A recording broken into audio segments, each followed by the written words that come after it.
Olá, boa noite, boa noite, boa noite. Sejam muito bem-vindos, vocês que estão comigo e vocês que vão assistir depois, para mais um encontro desse livro maravilhoso, Uma Mente em Paz, de Byron Katie. Nesse livro é um encontro cara a cara com os nossos processos mentais. Então eu peço agora, eu sou Gisele Abreu, do canal do Instagram A Consciência do Eu por Gisele Abreu. Se você não me segue, um convite. E no YouTube também é A Consciência do Eu, por Gisele Abreu. Você vai lá que tem muita coisa boa. E assim, baixando as barreiras agora, baixando todas as nossas barreiras de crença, baixando mais. Faça umas 3 inspirações profundas, se conecta com o seu divino saber, com o seu coração, para que você possa receber muito além das palavras que estão escritas aqui nesse livro tão precioso.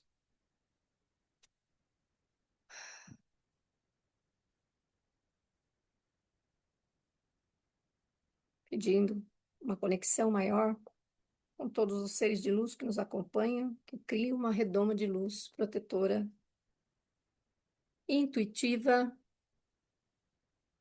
e de clareza para todos nós, ok?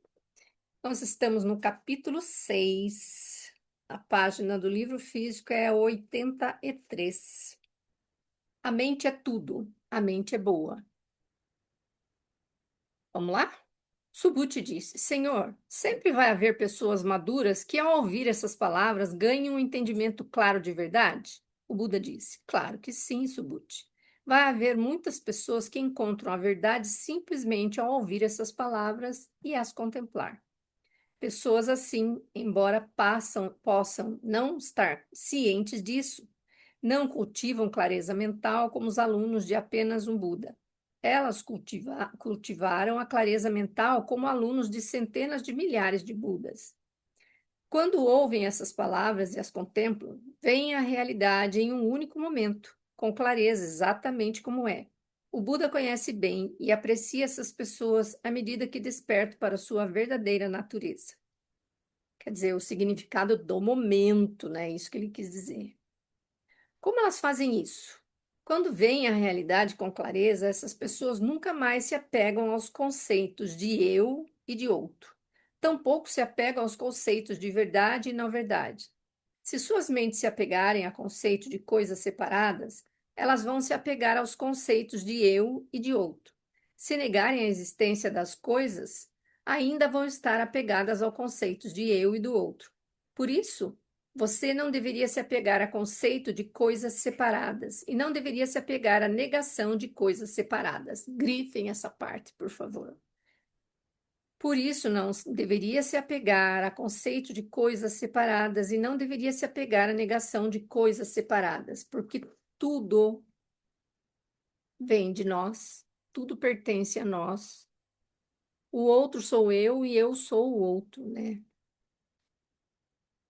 É por isso que digo às pessoas, em qualquer situação, a gente fazer a pergunta de Axis. O que está em mim que está fazendo com que essa coisa se manifeste desse jeito? Com que eu interprete isso dessa forma? Perguntas trazem consciência. O que está em mim que está fazendo com que o outro me trate desse jeito? Com que o outro fale comigo desse jeito? Com que eu enxergue as coisas desse jeito? Boa noite, entendeu? Sempre parte de mim, porque quando eu tomo responsabilidade, não culpa. Quando eu estou na disposição de receber a responsabilidade sobre tudo que se manifesta no meu viver, porque a vida é um espelho, né? A realidade é um espelho. O mundo é mental, eu estou refletindo o que está em mim. Quando eu faço a pergunta, o que está em mim que está me fazendo interpretar isso dessa forma? Você pode não ter clareza naquele momento, mas aquele sentimento que começou a querer formar lá, você apaga, você refreia ele, entendeu?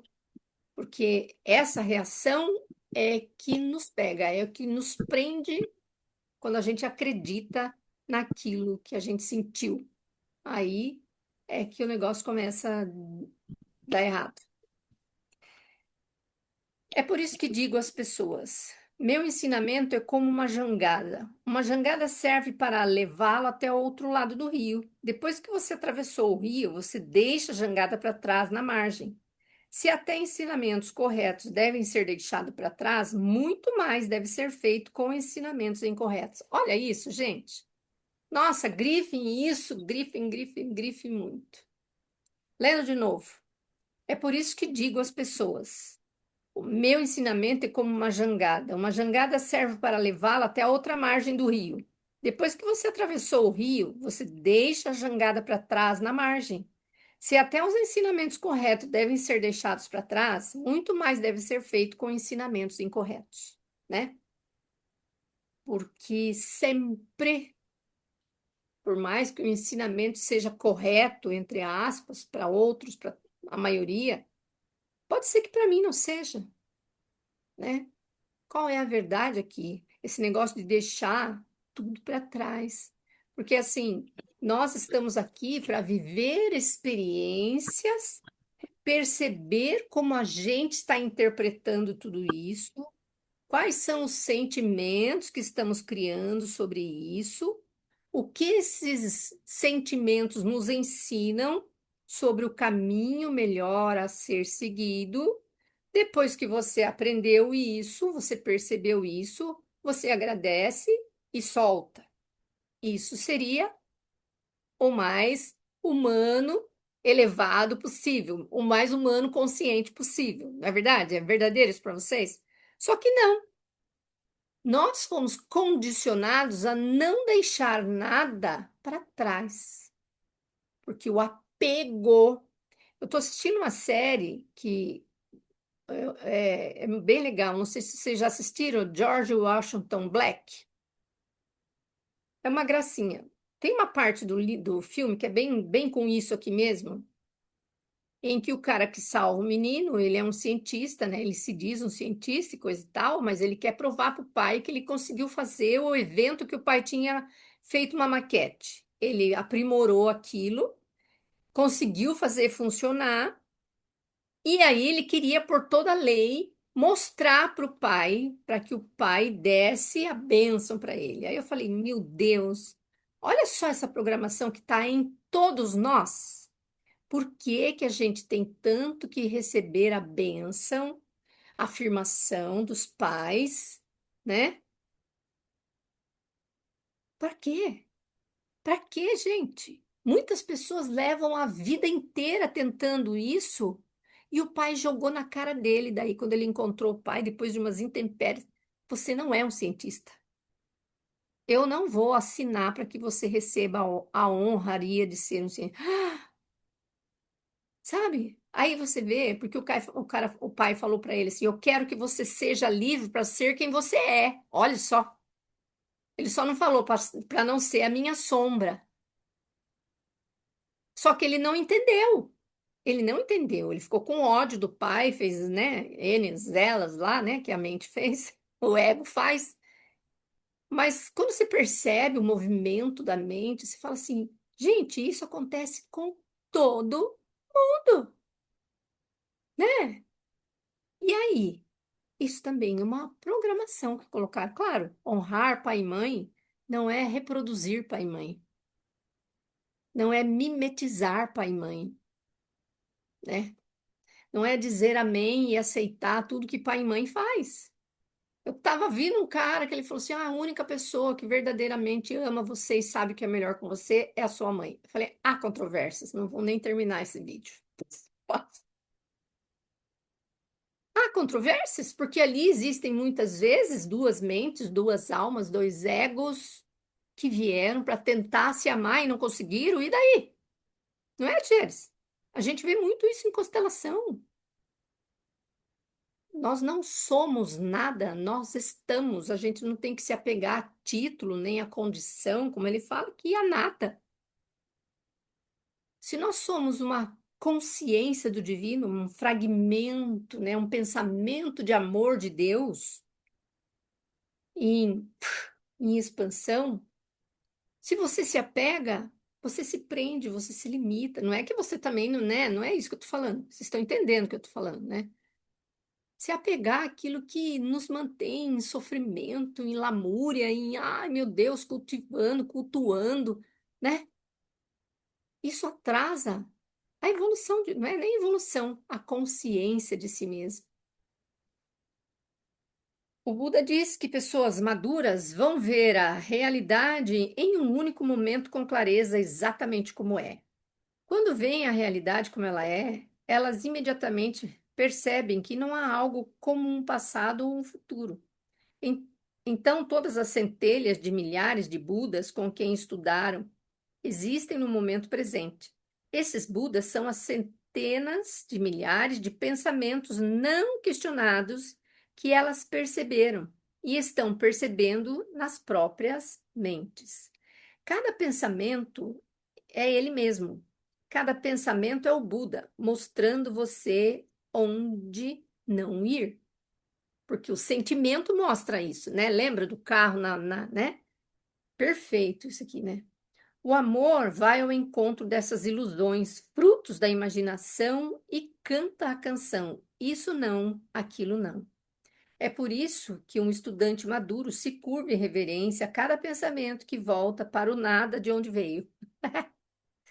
Quando percebi pela primeira vez que o passado e o futuro não existem, eu vivia em um estado de êxtase contínuo. Meu Deus, eu queria alcançar isso. Eu estava vendo tudo com novos olhos, minha mente era uma tela em branco. Um dia, a diretora da casa de recuperação me pediu para ir de carro até outra cidade para buscar alguns livros que ela queria que ela queria. Eu disse: "Isso não pode. Isso não sabe o caminho para lugar nenhum isso." A diretora disse: "Sei que você consegue. Vou lhe dar instruções." Eu disse: "Isto precisa de alguém para ir junto." E ela disse: "Não, você vai sozinha." E através das suas palavras pude ouvir a possibilidade. Então, ela me entregou as chaves da van, me deu instruções, foi muito estranho. Eu não tinha futuro, então não fazia sentido ir buscar alguma coisa. Não havia livros, não havia nada, exceto o que eu podia ver. E olhe lá, olhe só. Porque, gente, isso é uma coisa quântica que a gente não tem ideia, né? Quando o Bashar diz que a gente não precisa aprender a manifestar, a gente manifesta a todo segundo. Porque ela falou para ela: você vai lá buscar os livros. Então, na mente dela, ela já criou os livros que ela ia buscar, né? E por isso que ela falou aqui, como ela não tinha esse momento de conceitos e definições, para ela era o desafio. Ela não sabia arquitetar a construção imaginativa na mente para manifestar aquilo, o olhar do observador. Vocês estão acompanhando? É verdadeiro isso para vocês? Vocês conseguem imaginar isso? Conseguem visualizar o que eu estou falando? Porque tudo só existe porque eu acredito que aquilo existe. Simples, assim. Só que não, né? Esse é o poder divino que está dentro de cada um de nós. Nós estamos arquitetando, construindo esse universo a cada piscar de olhos. Era como se tivessem me dito para me jogar de um penhasco. Eu não conseguia prever que iria me machucar, mas sabia que estava seguindo direto para o abismo. E a experiência foi a seguinte: você não sabe onde está a van, você não sabe o que é uma van, você não sabe como sair do prédio ou mesmo se é um lado de fora. Olha isso. Mas se levanta, sai andando e continua a andar. E de algum modo a van está lá, está ali, né? Seguir o fluxo. Então você entra nela e surge o pensamento, a chave. E você pega a chave no bolso e encontra o lugar onde enfiá-la. Você sabe o que que é isso? Você sabe o que que é isso? É memória celular. O corpo sabia, porque existe uma memória na célula. Ela tinha perdido os conceitos da mente, mas o corpo tinha memória celular. Você percebe como não tem separação? Como cada célula do nosso corpo é um ser, uma sabedoria divina? A memória celular foi que ajudou. Não tem às vezes que vocês esquecem a senha de alguma coisa? E você vai meio que de olho fechado, o corpo e o corpo vai sozinho? O corpo faz? É o hábito. Isso daí é uma memória celular. Toda dor que existe no nosso corpo é uma memória celular. Porque eu abro o olho e vou lembrar que tá lá a dor. Então, pum, já tá lá. Eu dei o plug. Eu liguei. Verdadeiro? Conseguem visualizar isso? O poder que está dentro de nós que a gente não faz ideia que existe. E o volante é novo, o para-brisa é novo, o espelho retrovisor é novo, tudo é novo e estranho. Você olha para baixo e não sabe qual o pedal do acelerador e qual é a do freio. Você não sabe de que lado da rua dirigir, não sabe o que significam os sinais verde e vermelho. Mas de algum modo tudo acontece sem esforço, porque ela já tinha aquilo instalado nela. Isso, ela se refere a essa, sabe o que fazer e aonde ir. Tudo é um fluxo sem esforço e você sente um êxtase intenso, com empolgação e reverência intensas, por tudo estar acontecendo por conta própria, sem seu envolvimento, sem ter que tomar qualquer decisão. E quando você sai andando da van, sente que cada passo pode cair eternamente pelas frestas do universo, como se estivesse caindo através dos espaços vazios entre os átomos da calçada. E por todo esse tempo eu continuava vendo que não era eu quem estava fazendo aquilo. Eu, na época, não tinha linguagem para aquilo, mas foi isso que vi. Que algo que eu não estava fazendo aquilo, que algo que não eu estava fazendo aquilo, que não eu que não é eu, mas ainda assim é.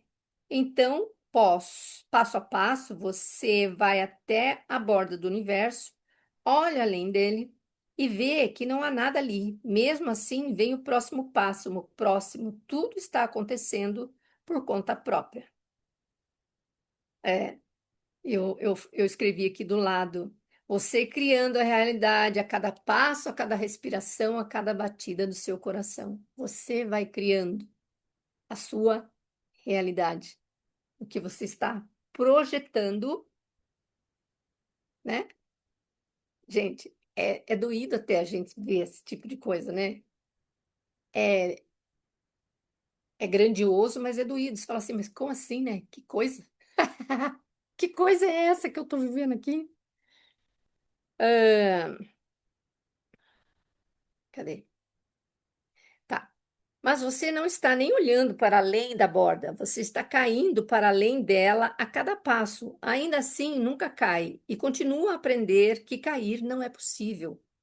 E isso também é incrível. Então, o não saber e o êxtase são totalmente entrelaçados. Percebe aqui? O desconhecido e o êxtase são irmãos. E o que que a gente aprendeu? Que o desconhecido é perigoso, né? Que dá ansiedade, que isso causa ansiedade. Percebe? O que que a mente faz? O que a programa da mente faz? Porque a mente é poderosa, né? Não é que ela é ruim, ela está programada assim. Então, a gente não tem o não saber e o êxtase são totalmente entrelaçados, né? O desconhecido e o êxtase, né? A sensação. E lembra como eu expliquei uma vez? A criança que vai a primeira vez numa roda gigante, que fica ali, ela tá com o coraçãozinho acelerado, ela tá em êxtase, porque vai fazer uma coisa, né? Uma aventura. E a mãe fala assim para ela: não tenha medo, eu tô aqui segurando sua mão. Pronto, já programou ali que aquilo não é uma coisa nova, que é legal. Não, aquilo dá medo, é perigoso. É uma programação que no além, pá, é instalado. As primeiras semanas foram assim, a surpresa e o êxtase de cair na borda do universo e total admiração de ver tudo ser feito sem um autor. o coração transbordando com a beleza de tudo que eu via, e estado búdico de tudo, o estado de tudo ser o que é, e a paz que existe por trás de tudo. Eu estava conscientemente sempre vindo dessa posição. Havia uma queda e uma perda constantes em primeiro plano, contra um fundo de paz total. Ó, tá vendo? Que é a sensação que eu falei. Havia uma queda e uma perda constante, né? Uma sensação que você fala assim, puxa, né? Que nem o Axis fala, você está disposto a perder tudo para ter tudo? A perder, você está disposto a matar para viver? A matar a sua falsa personalidade para viver a sua plenitude de verdade? Essa sensação que ela fala, é bem legal isso aqui, né? Há uma queda e uma perda constante em primeiro plano, contra um fundo de paz total. Nada me pertence.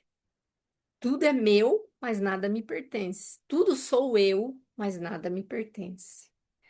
A coisa que estava sempre se desfazendo de qualquer maneira era inexistente.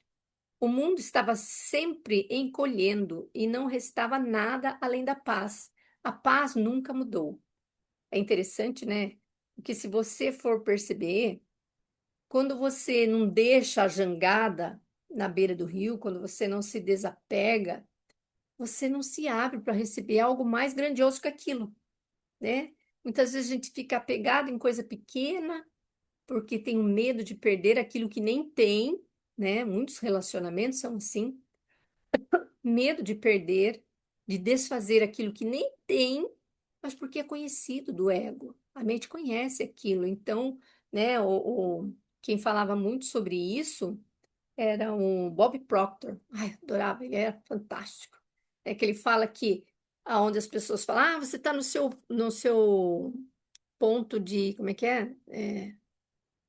Aonde é, Termostato. como é que é? Você está Termostato, não é não? é, é, que as pessoas falam assim: ah, você está no seu lugar de conforto. Só que não é, é a zona do medo. A zona do medo do ego. Que se você percebe que você consegue ultrapassar aquilo, aquele ego, aquela falsa personalidade, ela morre. Então não existe esse lugar de conforto, existe a zona do medo, que a gente tem que ultrapassar essa zona do medo dentro, na linha entre o subconsciente e a mente consciente. Esse é o nosso maior desafio aqui. É estar consciente daquilo que eu tenho medo e olhar para aquilo. Eu vejo você. Eu agradeço tudo que você fez por mim até aqui, mas agora eu te liberto e peço que você me liberte. Olhar, a gente sempre varre os sentimentos para debaixo do tapete. E isso, senão a gente não percebe, porque é o sentimento que nos mostra o caminho que a gente está seguindo. Como é que eu estou percebendo o meu momento presente? Através do que eu estou sentindo. É isso que mata. Às vezes fala, ah, mas eu não estava pensando, ah, foi sem querer, ai, brincadeira, não era nem isso que eu queria, ai, só estou falando brincando. Que às vezes as pessoas falam umas merda perto de mim que eu falo, gente, não fala isso. Ah, mas eu estou brincando. O subconsciente não fala, ele não sabe. Se você repete isso sempre, minha filha, cuidado com o que você fala, né? E essa é a comunicação que a gente faz interna, que é o que importa, né? Ah, a comunicação do Buda nesse sutra é impecável, é tão precisa e bem sintonizada que qualquer outra palavra é desnecessária. Enquanto escuto Stephen ler o capítulo para mim, me vejo sentada aos pés do Buda. Também me sinto aos pés de qualquer um que me procure e me sento aos pés de um talo de grama, uma formiga, um grão de poeira. Quando você percebe que é o Buda sentado aos pés do Buda, você encontra a liberdade de tudo. Essa mente clara é extraordinária, não há nada a adicionar ou o subtrair. Nossa, me veio uma consciência muito legal aqui. Percebe? Quando eu até grifei aqui. Quando você lê o livro A escola dos deuses, aqui é perfeito o que ele fala aqui. Quando você percebe que você é o Buda sentado aos pés do Buda, você encontra liberdade em tudo. Por quê? Porque foi você que manifestou tudo aquilo. Então, na verdade, você está honrando a si mesmo. Porque não existe nada nesse mundo que você perceba que não seja você mesmo. Nada, nem ninguém. Para uns isso é libertador, para outros é dor, né? Para outros é reatividade, para outros é permissão e gratidão, né? Depende do olho que vê. Mas a real é essa, pelo que eu estou estudando e vendo essa realidade aí, é real, né? Não há nada a adicionar ou subtrair. É verdade que não há eu nem outro. É verdade que não há verdade e não verdade. Não há coisas separadas e não há coisas não separadas. Não existe mundo fora de você e também não há mundo dentro de você. Porque até você acreditar que existe um você, você não criou um mundo. Porque ainda está no conceito mental. Se você acredita haver um mundo, você tem dois: você e o mundo. E se acredita não haver mundo fora de você, você ainda tem dois, mas não há dois. Dois é uma criação da mente confusa. Há apenas um, e nem mesmo isso. Não há mundo, não há eu, não há substância, apenas o perceber sem um nome. É como se a gente estivesse assistindo a um game, como eles falam, verdade? Então, aquele nosso avatar está jogando, é como se a gente estivesse assistindo aquilo. Aquilo, na verdade, não existe. É uma manifestação, né, de infinitas possibilidades. Tudo que vai havendo é uma proporção de probabilidades dentro das possibilidades, né? Para alcançar isso é meio. E aí você fala assim, cara, o que realmente importa? Hoje mesmo eu estava falando, né? O que realmente importa? Porque falar uma particularidade minha. A minha mente louca sempre me colocou sempre que eu não estava fazendo o suficiente, que eu tinha que fazer mais pelas outras pessoas, que as pessoas precisavam de mim, que isso, que aquilo, isso, o que que fazia? Aí eu percebi, cara, se não existe nada além de mim, quem é que está falando isso para mim? Eu não preciso fazer nada, eu não tenho nenhum pacto, nenhuma dívida com o universo. Se eu estou criando o universo, o que que é mais importante para mim? Tá, eu comecei a enumerar. O que é mais importante para mim é voltar a fazer musculação, tomar sol, voltar a colocar o pé na grama, coisa que desde criança eu não colocava. Coisas peculiares para mim, dar risada, colocar uma música. Hoje eu fiz isso antes de tomar banho, pus uma música bem alta da Florence and the Machine, pá, da Florence and the Machine, dancei um monte. Soltar minha alegria de volta, eu quero me resgatar, a alegria que eu sempre tive de viver, entendeu? Essas coisas, porque a gente vai tanto. Isso é o mais importante, porque se eu quero manifestar um mundo melhor, o meu mundo interno tem que ser melhor. Porque se não for, eu estou sendo só piegas. Porque se eu estou projetando tudo, não é real que eu tenho que estar no meu melhor mundo interno? É só isso que importa. O importante é ser feliz. Siga o fluxo, né? Jesus dizia: se tiverdes a fé do grão de mostarda, diria a esse monte, mova-se dali para lá e ele iria, né? O que que é fé? É crer que tudo aquilo que eu desejo é possível. Tudo na vida vem a mim com facilidade, alegria e glória. Não é? Por que não? Se eu estou manifestando o universo, o que me impede de ser? Aí as pessoas falam, ah, mas você ia ser muito egoísta, só ia pensar em você. O que é ser egoísta? Bashar fala muito isso. A única coisa que você precisa fazer nessa realidade mesmo é se permitir ser o exemplo de tudo de bom, de tudo de bom.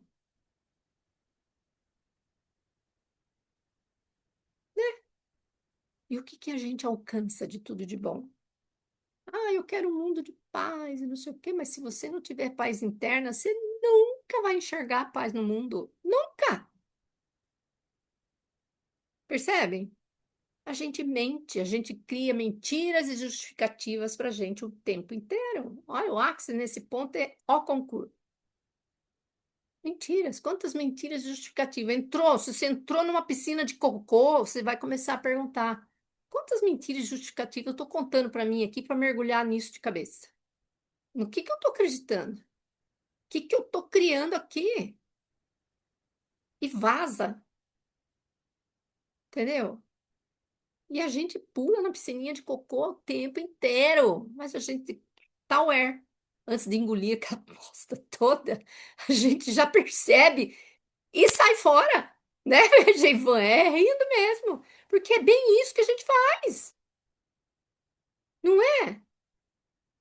A gente enche, a gente pula, a gente engole, vomita e assim vai.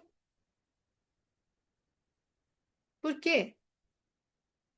Porque a gente foi programado a não se amar, a não se ver, que isso é pecado.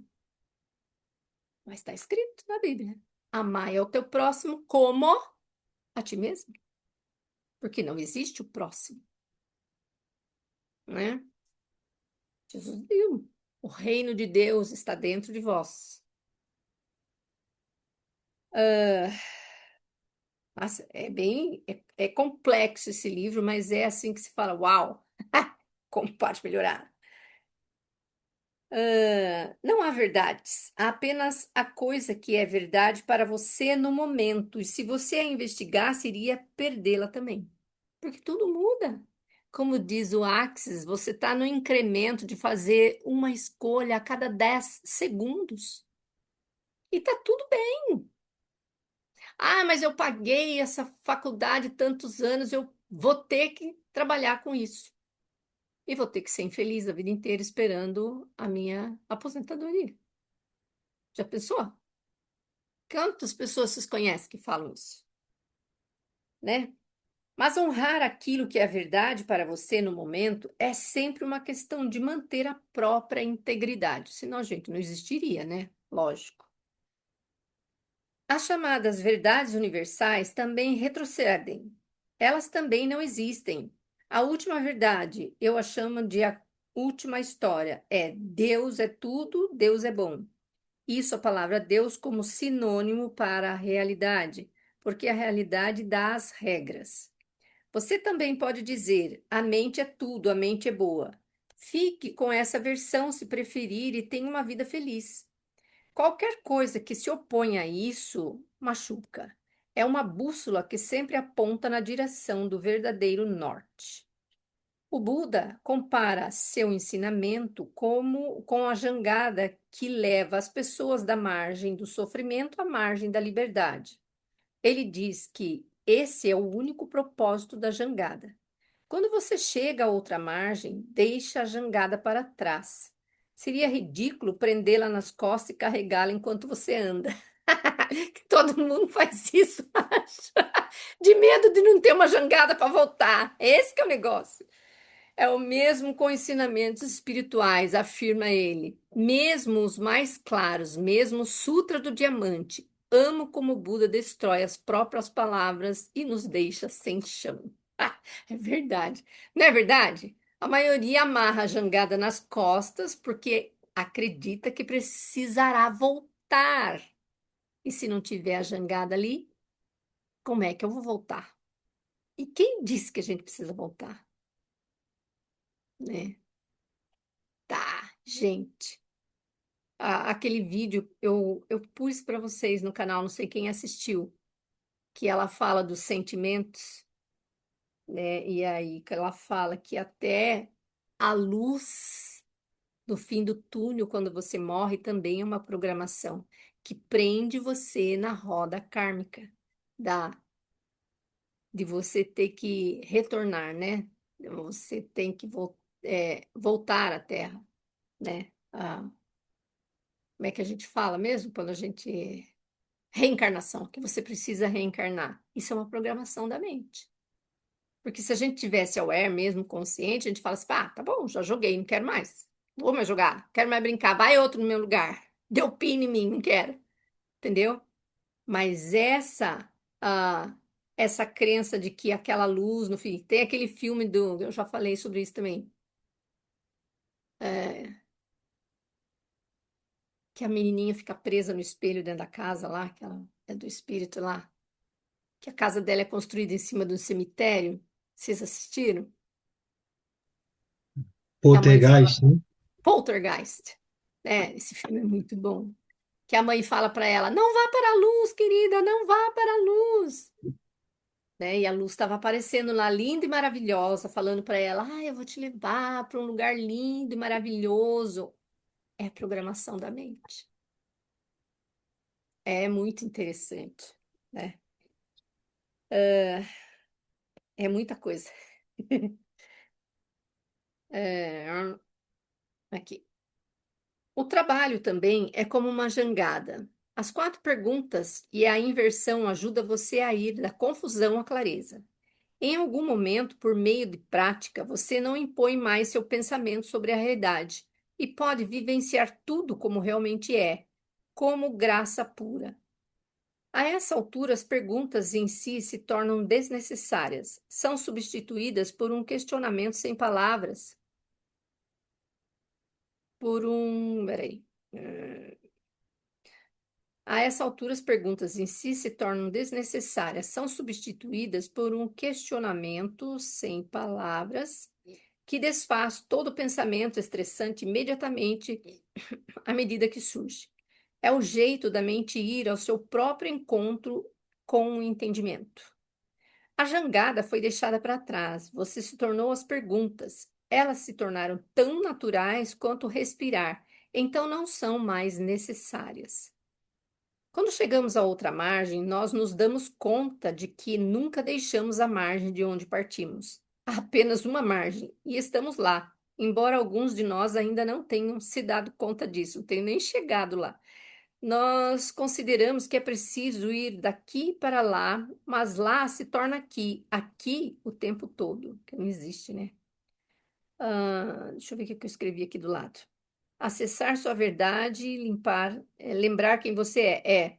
É justamente isso. Quando você percebe, você chega do outro lado, que você sabe que não existe outro lado, só existe esse momento aqui. Quando você acessa o que é mais verdadeiro para você, você começa a lembrar quem realmente você é. Eu sou o criador da minha realidade, certo? Se você começar a falar isso para você nos momentos de perrengue, você vai se acalmar, porque você fala, puta, eu tô projetando tudo isso, cara. Isso não é verdade. Deixa eu me acalmar aqui.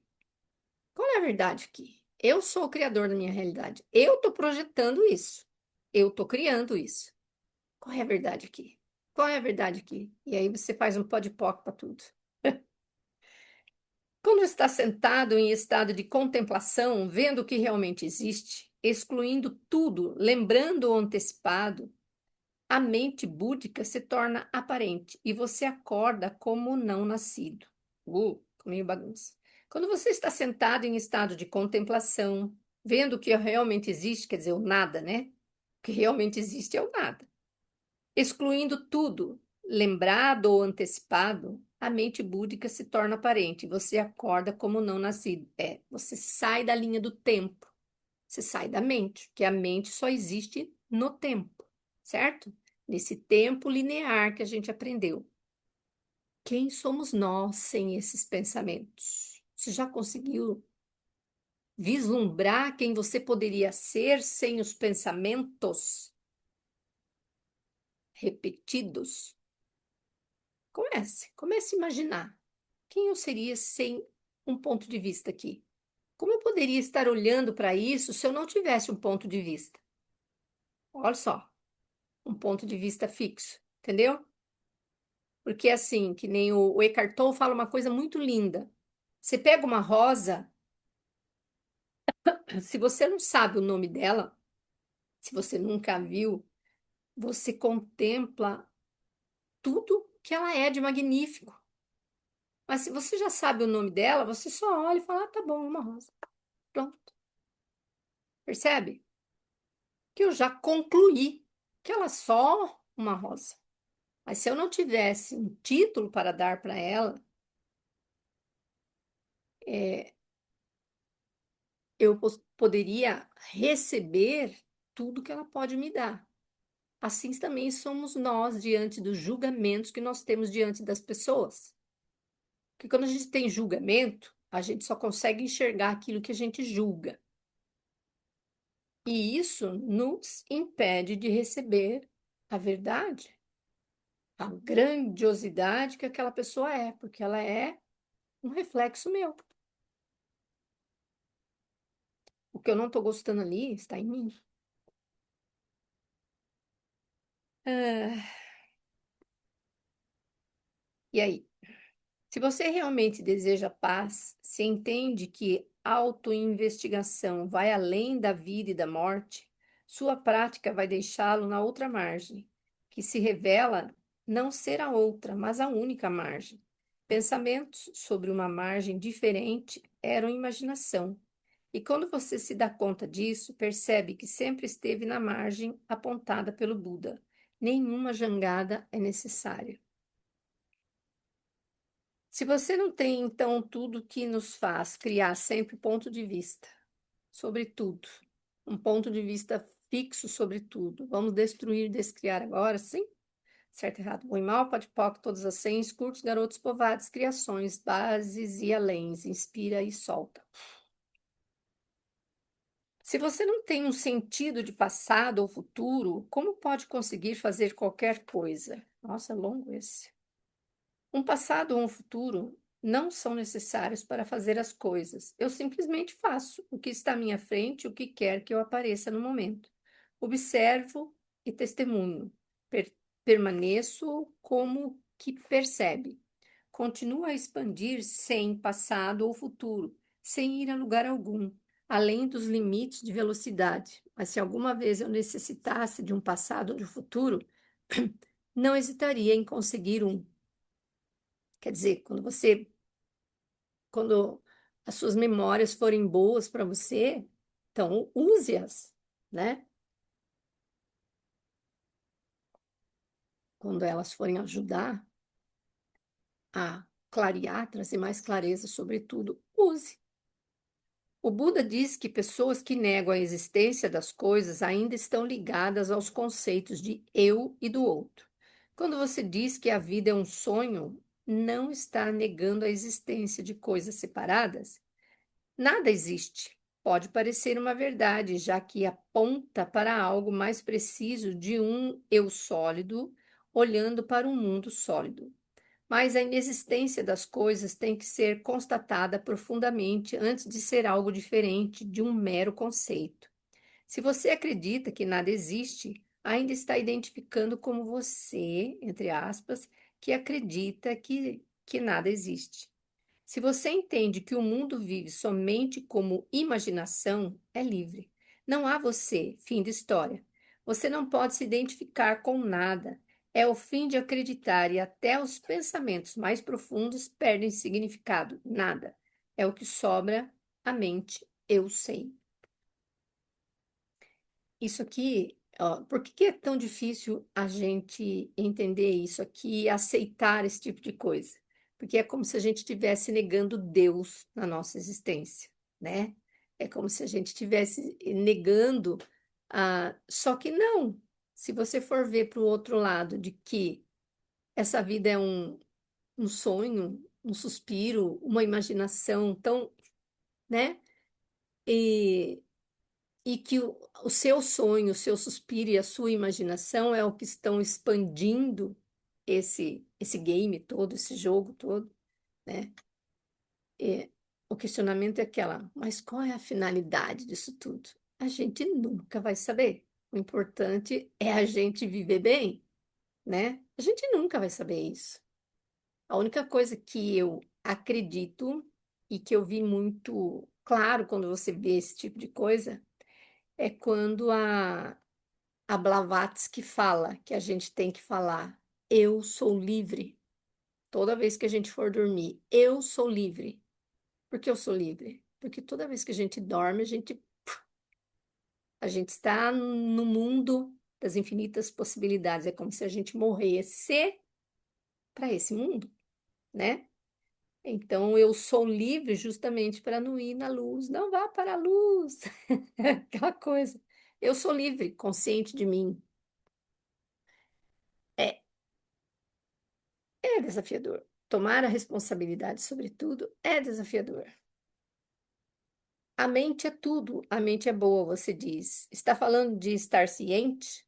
Por que você usa a palavra mente aqui? Por que nunca usa as palavras como alma ou espírito? Porque uma coisa é diferente da outra. Além da mente, o que existe para se estar ciente? Então, a mente ciente de si é o dar-se conta de estar ciente. Quando a mente está ciente de si mesma, ela dá-se conta não só que não é pessoal, ela nem existe, é uma ilusão. Antes do eu não havia nada. O eu vem em segundo, o eu vem em segundo, vindo do primeiro que não tem nome. A mente aparente que questiona a si mesma começa a entender de onde ela vem, que é do amor puro, por falta de uma palavra melhor. Então, se não é a canção do amor, é uma distorção natural da qual nasceu. É, o- a física quântica fala muito sobre isso. Tudo que há é amor, bondade e beleza. Tudo mais é imaginação da mente. Em relação à palavra como alma e espírito, não as uso porque não sei o que significam. Você diz que quando as pessoas fazem o trabalho como uma prática, as palavras acabam substituídas por um questionamento sem palavras. Você poderia descrever como é isso? A prática da investigação exige ouvir com cuidado, testemunhar que vai ao encontro das perguntas. O que vai ao encontro das perguntas? Com o tempo, a mente questiona automaticamente todo julgamento que surge nela e assim encontra liberdade dos próprios pensamentos. Percebe aqui?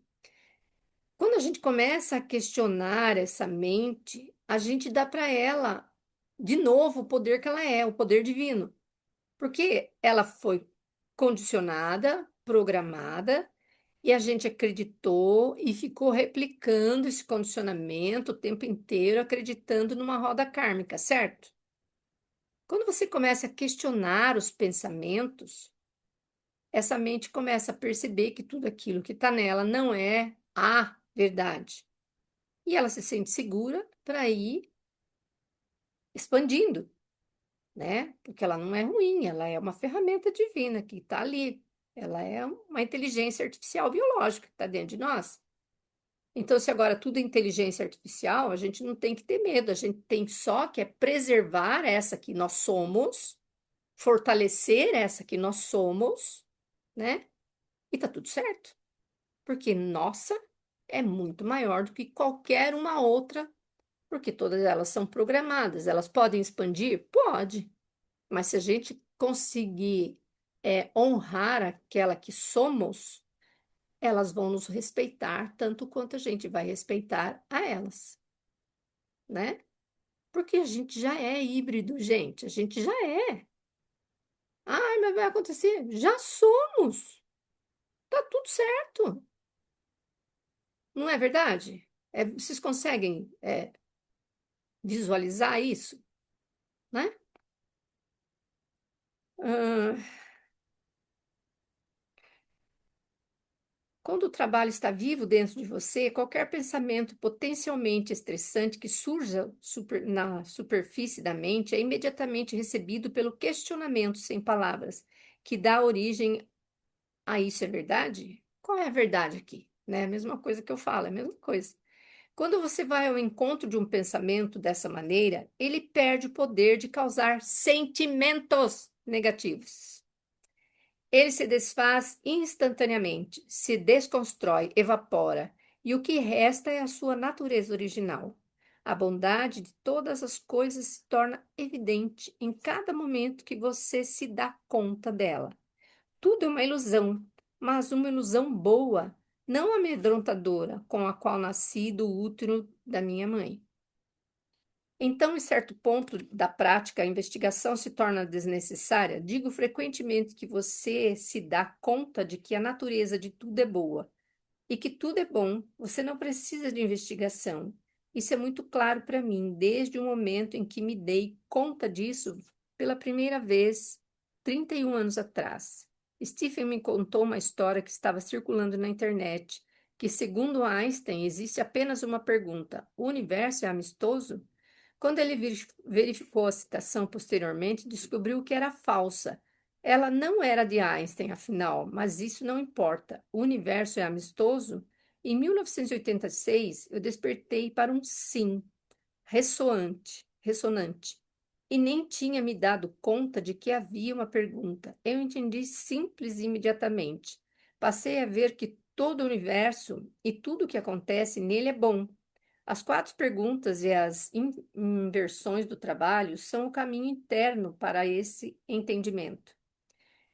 Porque o que com todas as situações, todas as experiências, elas têm um propósito: trazer uma consciência maior sobre nós mesmos, certo?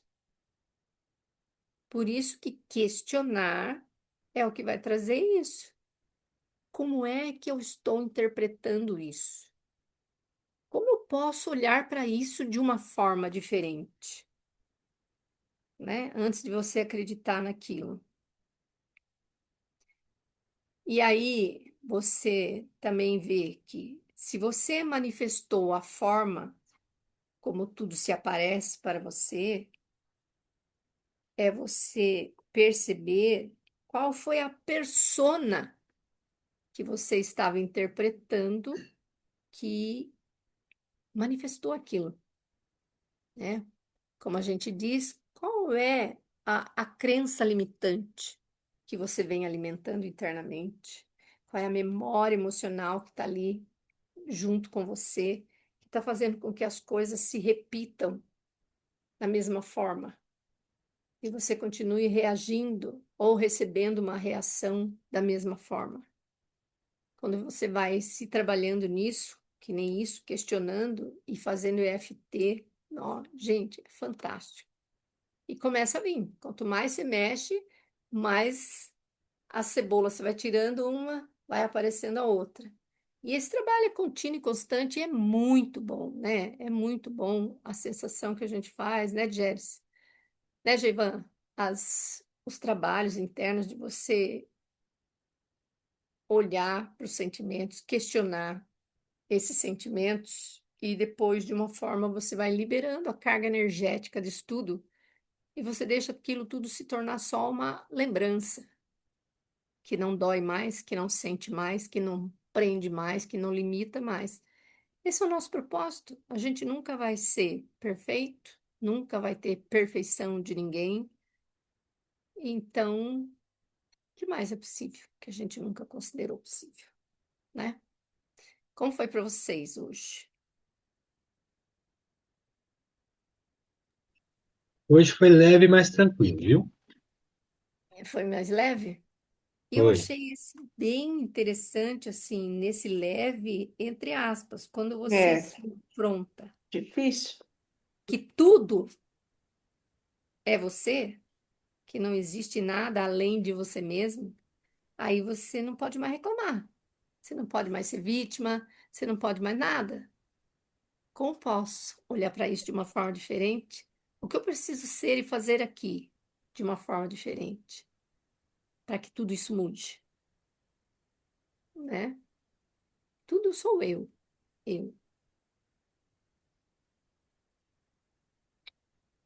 certo? Alguém quer falar mais alguma coisa? Deixa eu ver. Vocês querem ler mais um pedaço? Ou para vocês tá? Ah, é pequenininho o 7. Vamos ler o 7? Rapidinho? Bora. É bem curtinho. Bora lá? Bora. Vamos lá então.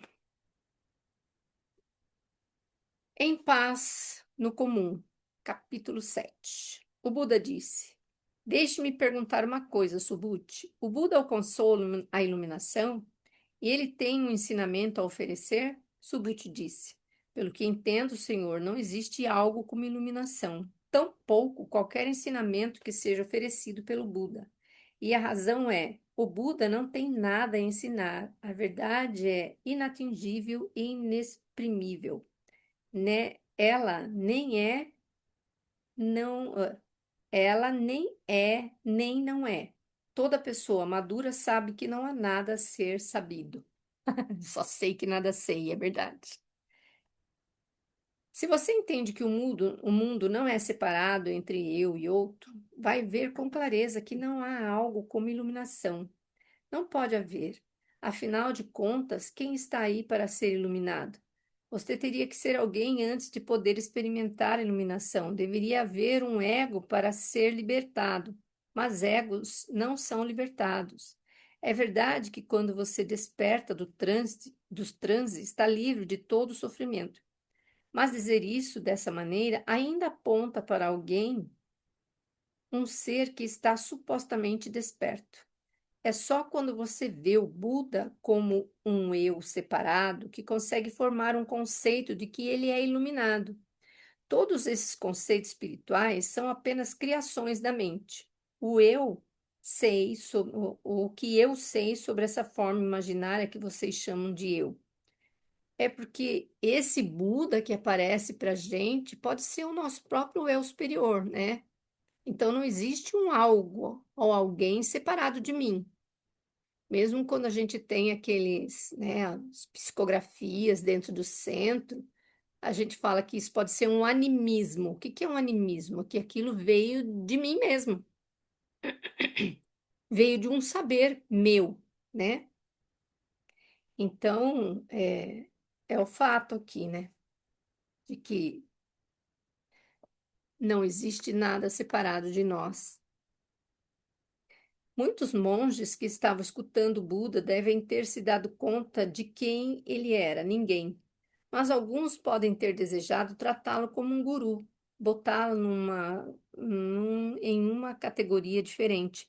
Pensar que o Buda era superior a eles, um ser mais evoluído ou exaltado. Muitos ainda precisam disso, né? Eles podem ter olhado para ele com uma adoração deslumbrada. A resposta do Buda era amá-los e continuar a ajudá-los a questionar seu modo de pensar, de modo que pudessem encontrar a própria liberdade. Como ele poderia ter algum efeito nas projeções deles? Ele sempre dizia não ter nada que eles não tivessem. Constantemente fazia com que se voltassem para si mesmo, para um único caminho possível. A beleza da investigação é que esse tipo de veneração não dura muito. Embora para essa pessoa que está venerando isso possa ser muito agradável. A investigação nivela tudo, deixa todos iguais. A história de ter um mestre iluminado, por mais agradável que possa ser, é uma história de separação. As pessoas acham que autorrealização é algo especial, mas não estamos em paz até estarmos em paz no comum. É aí que se encontra o conforto. Alguém vai perguntar: Como você está? E eu respondo: Bem. As coisas se juntam e penetram, então sou irreconhecível. Estou parada com todas as outras pessoas na esquina, comendo um cachorro-quente, vendo a banda passar. Não sou nem mais nem menos que você. Se somos sequer uma respiração a mais ou a menos que qualquer outra pessoa, não estamos em paz. Subhuti faz uma pergunta ao Buda e o Buda faz uma pergunta a Subhuti. Nos dois casos, é o Buda perguntando e o Buda respondendo. É a pergunta que dá origem à verdade. Antes de responder, tenho que compreender por mim mesmo o que é verdade, já que eu não gostaria de criar inverdades em meu mundo. Tenho um ensinamento a oferecer. Isso é verdade? Posso saber com certeza absoluta que é verdade? Claro que não. Esse é um ensinamento. O ensinamento é sempre para mim mesma, não tenho ensinamento para mais ninguém. À medida que você faz as perguntas e eu respondo, é somente a mim mesma que eu ilumino. E é a sua sabedoria, a sabedoria fazendo as perguntas, que me ilumina. Ela é a fonte da minha iluminação. É assim que funciona. Alguém me pergunta: onde você vai? E a pergunta me desperta. O eu eu aparente. Tudo autêntico aos olhos do observador, acredite ou não, iluminado ou não. Pergunte-se: quem está pensando? Não há resposta para isso. A pergunta provoca um curto-circuito na mente. Você pode nunca ter uma resposta. Você poderia esperar 1 milhão de anos e ainda haveria silêncio. E, na verdade, não há resposta para nada. Não podemos explicar nada essencial em nossas vidas. Mas por que você iria querer explicar? Isso o faria mais feliz? Costumo dizer: você prefere estar com razão ou livre? Não tenho explicações e não tenho problema há 31 anos. Minha tarefa é remover o mistério de tudo. É muito simples, porque não há nada. Há apenas a história que parece agora. A história de Budas e não Budas. A história de que algumas pessoas são iluminadas e algumas não são. As histórias de que você precisa de mais do que já tem. A história de que precisa atingir algum estado espiritual elevado antes de poder ser inteiro. Você pode simplesmente observar essas histórias surgirem e irem, ciente de que nesse momento apenas a história existe. Tudo na nossa vida são histórias. Cada um de nós é a imagem espelho da fonte. Isso é tudo o que sou. Mulher sentada no sofá, mulher ouvindo homem ler o Sutra do Diamante. E quando investigo essa afirmação, ela é verdade? Não. Posso ver que sou anterior à imagem espelho. Sou aquilo que é ciente antes disso. Sou ninguém e alguém, tudo e nada. Sou o começo, mente irrefletida. E sou o fim, mente irrefletida. Eu sou tão valiosa que quero me ver no espelho, mulher ouvindo o homem, mulher respondendo perguntas. Subut se dá conta de que só não existe iluminação, como também não existe ensinamento. Não pode haver nenhum ensinamento oferecido pelo Buda, porque todos os ensinamentos são dissolvidos na mesma forma que o construto acontece em sua mente nesse exato momento enquanto lê. É tudo imaginado, não há nada a ensinar. Aonde vai o vento em um dia sem brisa? É verdade, né? E o ar que você acabou de inspirar, nesse momento, ele não existe apenas como pura imaginação? Você percebeu o ar entrando nas suas narinas e quando você não tem nenhum pensamento de um passado? Essa é a primeira inspiração e agora ela se foi. Como você pode saber que ela sequer aconteceu? A verdade é muito simples. Toda palavra dita e todo ensinamento dado, por mais valioso que sejam, deixam um onde na realidade não existe, né? Ele cria uma forma estrutura, né? Isso pressupõe alguém ouvindo, alguém falando, algo a ser conhecido. Ao tentar dizer a verdade, cria-se algo extra. Acrescenta algo desnecessário ao que é e assim se torna uma mentira, uma narrativa, certo? A mente búdica já está completa. Ela não precisa de iluminação, não precisa ensinar, não precisa se dar conta de nada. Ela é tudo o que sempre achou que queria, nesse exato momento. Tudo é feito por ela sem esforço. Ela se movimenta sem resistência, como uma bela canção.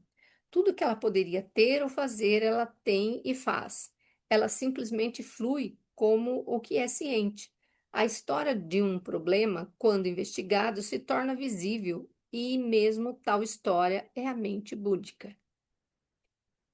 A busca pela iluminação é um desperdício de esforço? Se a definição de iluminação é liberdade do sofrimento, então não. Como a busca para acabar com a ilusão do sofrimento pode ser um desperdício de esforço? O ego também tem a ver com o fim do sofrimento, embora de um jeito totalmente autoiludido. Se eu tivesse mais dinheiro, ou sucesso, ou sexo, seria mais feliz. Então, questionar os pensamentos que estão causando sua infelicidade faz todo sentido. E quando lá fora, entre aspas, é reconhecido como uma projeção da mente, faz ainda mais sentido, né? Quando a gente se vê escasso de algo, É porque nós temos uma crença limitante, uma autoimagem limitada, que é que está causando isso, né? Essas, quando eu tiver isso, quando o outro foi isso, quando eu, né? Quando, sempre no futuro que não existe. Uma projeção e uma expectativa de um futuro que não existe, mas que a gente está definindo e tentando controlar. Se palavras sempre acrescentam algo desnecessário ao que é e assim se torna uma mentira, por que o Buda se deu ao trabalho de ensinar? Por que você escreveu esse livro? Mesmo um texto tão profundo quanto o Sutra do Diamante não importa de verdade. O mundo sem ele é igual ao mundo que ele com ele, já que nenhum desses mundos, na verdade, existe. Quem quer que tenha escrito o Sutra, o escreveu porque é isso que o amor faz. Quando alguém pergunta, o amor responde. Por isso escrevi esse livro. As pessoas sempre pediam por um novo livro de Kate. E Stephen pedia para que eu falasse sobre Sutra do Diamante. E claro que eu disse sim. Fiquei feliz em dar a ele a matéria-prima de que ele necessitava e feliz por minhas palavras terem passado por Stephen. Se você achar o livro útil, fico feliz. Se você achar que é simplesmente uma perda de tempo, fico igualmente feliz. Projeto essa felicidade sobre todo mundo. Segundo vejo, as pessoas fazem o possível para acreditar no que pensam. Entretanto, bem no fundo, não conseguem fazer isso e, na verdade, não acreditam. É verdade, o maior esforço que a gente faz é tentar acreditar no que a gente pensa. E isso que dói, isso que faz a gente ficar parada no tempo. Eu testei. Conforme a mente se abre para as respostas advindas da clareza em seu interior, as pessoas acham que, por mais que tentem, não acreditam nos pensamentos estressantes em que imaginam acreditar. O Buda entendeu que não há maneira para ele ou qualquer pessoa trazer para o mundo o que nunca pode ser trazido. Mas não há mal na consciência aparente existir. Ninguém, na verdade, acredita, e é isso o que a investigação torna óbvio. A mente búdica, nenhuma mente, nada. Porque quando você questiona, né, que você fala assim, fulano de tal não gosta de mim, mas ele verbalizou isso, como é que ele falou, né? Não, ele não vai. Então, quando é que você acreditou nisso? Quando eu tinha 5 anos, lá, lá, lá, lá. Daí você questiona aquilo, a pessoa vê que não tem nada a ver com o outro. E aí vai tirando tudo. Como você seria sem esse pensamento? Como é que seria seu relacionamento? Seria maravilhoso, seria assim, seria assado. Então, o que impede você de olhar para esse lugar? Nada. Só as histórias que você conta. O apego àquela personagem que você criou, né? Se somos sequer uma respiração a mais ou a menos de qualquer outra pessoa, não estamos em paz. Eu acho lindo assim quando você, falando de respiração, né? Eu acho que a gente não tem mesmo que buscar a iluminação, a gente tem que buscar a clareza de quem realmente a gente é. E quando a gente encontra isso, a gente se ilumina, né? E a gente percebe que nosso próprio corpo é luz pura, né? O que faz a gente ver essa essa matéria condensada é só uma crença, é o que a gente acredita, né? Porque os vórtices dos átomos estão girando tão rápido que, né, que a gente tem a sensação de estar batendo a mão, mas na verdade elas não estão batendo. Existe um campo entre elas, porque se elas batessem mesmo, a gente explodiria, né? Essa é a ciência. Então, é a partir da ciência que a gente cria o mundo das ilusões. Já que o mundo é uma ilusão, como seria a gente usar a nossa imaginação criativa a nosso favor? De a gente imaginar que cada inspiração a gente está se conectando com o campo das infinitas possibilidades divinas, de acessar uma outra realidade, né? Onde está Deus? Deus é o quê? É o éter, é tudo que há. Onde está isso? Ó, por que que a gente acalma quando a gente respira conscientemente? Porque a gente acalma a mente e expande o cardíaco. E se a gente trabalhasse isso a todo instante, nessa consciência de que mais é possível. Como eu posso acessar um outro campo aqui agora? Como eu posso criar uma nova realidade? Como seria a minha realidade sem essa crença nessa escassez? Como seria a minha realidade sem essa crença nisso, naquilo, né? E aí? Alguém quer dar uma palavra para engrandecer o nossa noite de hoje? Hum, Só gratidão. Muito Também. bom. todo mundo está cansado hoje. Então vamos lá. É a chuva. Tá chovendo aí, Jevan? Então, como podemos agradecer mais, agradecendo a Byron Katie, a esse livro, agradecendo a toda a espiritualidade maior que nos autorizou esse encontro, e a vocês, e a mim, e a esse espaço de tempo. Até a próxima, até daqui 15 dias. Até.